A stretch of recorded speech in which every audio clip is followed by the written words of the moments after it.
Bumblebee's a car that got me through some very hard times, and unfortunately, I let the registration slip. This is the story of the comeback. I've only got one goal with this build, to throw as much dirt as possible, as loud as hell. For that, I'm gonna put the biggest engine in the smallest car that I can register. G'day from Australia Hilux fans. Welcome back to the channel. Check it out. I've got these springs for my chassis restoration. There it is there. The chassis all shiny. Look at that. Gloss UV protected paint. And because it's UV protected, it should stay shiny. I'm pretty happy about that. It's looking great. And now, in the shed, we got the main game. We've got the red car in the shed, and we're cracking on. Yeah, guys, I bought myself a welder and got stuck into replacing the floor pans. But before we get into the guts of doing that today, let's just have a look at what happened. I didn't know how to weld. I bought a welder. First piece I made was this one. Now I reckon I can get that a little bit straighter with some careful sanding. And yeah, that doesn't look great, but it was my very first weld and it's functional. You know, the rubber's gonna go over that. You won't see it. I'll straighten that out. It's just gonna be good. Now, you can do this at home. You can get a welder and you can make a couple of crappy welds like that, but you'll get better. You'll get better. This is my second go. So I've made this curved piece and this has got a curve on it as well. I don't know if you can see that. And I made something custom where it cuts into the battery box like that. And a little bit more grinding because I've just welded that from the backside. And yeah, I left it in the rain. It's a bit rusty, but you know, that'll not look too bad, I reckon, when that's done. So skills picking up. Then I did this piece here, and probably, you know, my grinding game isn't quite yet where it should be because that's not completely flat, but you won't see it. You won't see it because there's a panel that goes over it. Then I stepped up and I did this side here. Wow, what a debacle. The body mount there, where it attaches to the rail, underneath it was rusted, so I had to replace, you know, this side rail here inside the cab, or some of it, and then reattach the mount. And I really was worried about getting the holes to line up once I did that, and that's why I've decided to leave that one on there, so I'll be sure the hole's in the right spot. And as you see, I've got this aftermarket panel welded in, hasn't been ground back yet, still got that hole there to do, and a bunch of spot welds holding it to the body mount. So today we're going to weld in this and tell you some of the steps. It's not going to be a video about how to weld because I don't feel like I'm there yet, but it'll be some of the steps that you need to take at home to get the floor panels on your rusty Hilux fixed.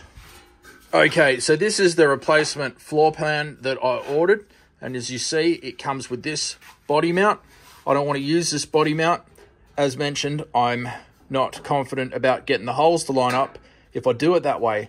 So I'm going to take this body mount off. As you see, there are spot welds, 1, 2, 3, 4, 5. So I just drill those out. This will pop off, and then I can lay this floor over that hole, use a pen to mark it, and cut that piece out. Let's do that.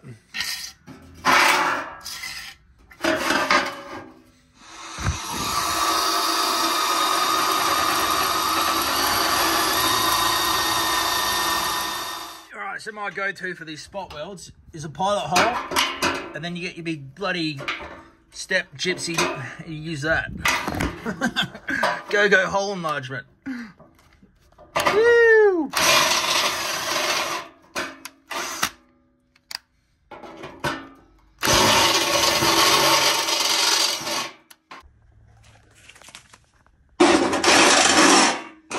See that?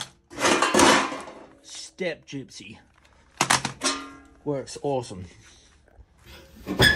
Okay, the bit that you missed is that I cut that out. I just used a grinder and tried to keep it straight. And there is like a line here already from the factory. You can feel it with your finger. So I just cut along that line, and that's where this floor panel goes to, so you don't need to cut that edge. And what we're going to do now that we've cut off that mount, and turn it around. push it into position. What we got to do is scribe our cut.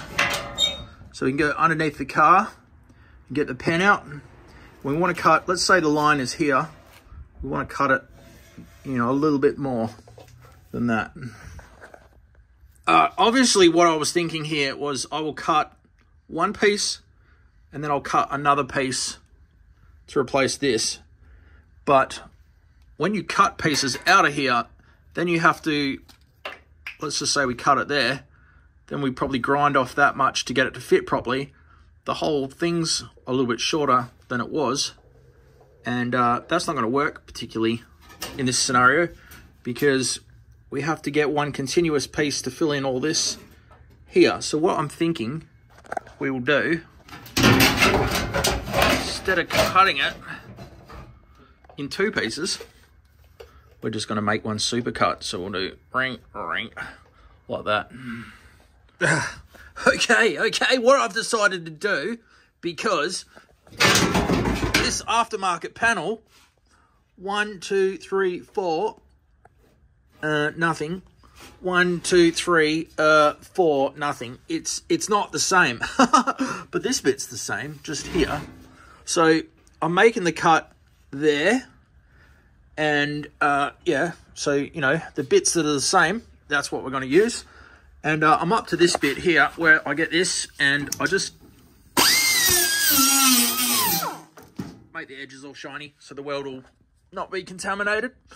And yeah, that's where we're at.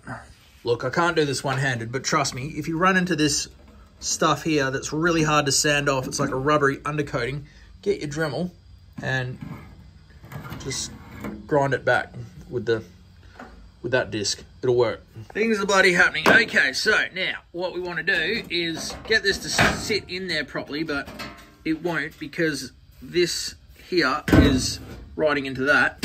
So, you know, approximately we're not going to need that bit. Right.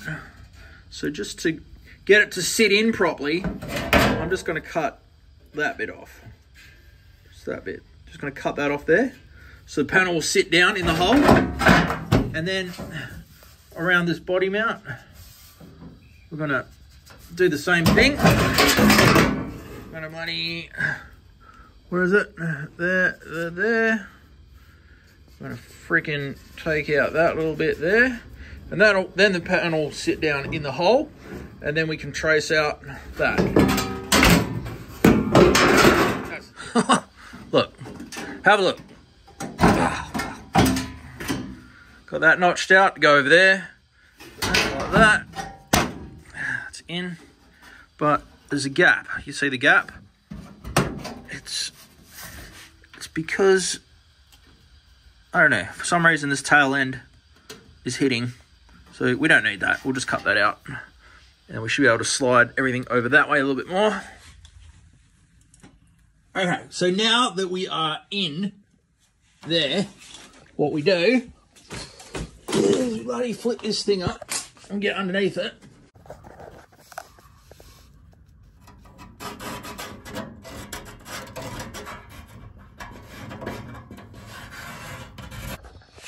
Right, I was well paranoid about cutting all the way up to the line, so I've cut it back here, and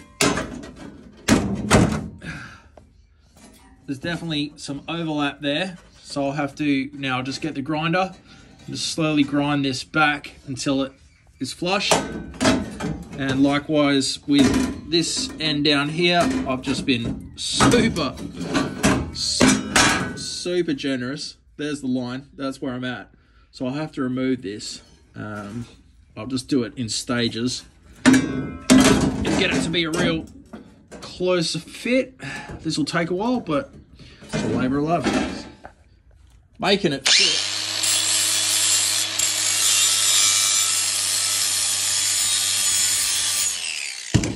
Just like that. Pretty good, pretty good. And take a little bit more off there. And then this got to do this side as well. So it fits now, but look how far from that initial line I am Good thing I took extra. Wasn't a very accurate scribe. Well, that's it, guys. That's it for today. But check that out. I'm super happy with the plan. That gap is just perfect. Maybe here I'll just need to open it up just a smidgy before I can weld it. But that's what a cut and butt weld's all about. And I'm super happy with the plan, because if you wanted to keep the original look with the ribs, this plan, you absolutely have kept that exactly as it would. So the appearance, I don't think, really has changed much at all.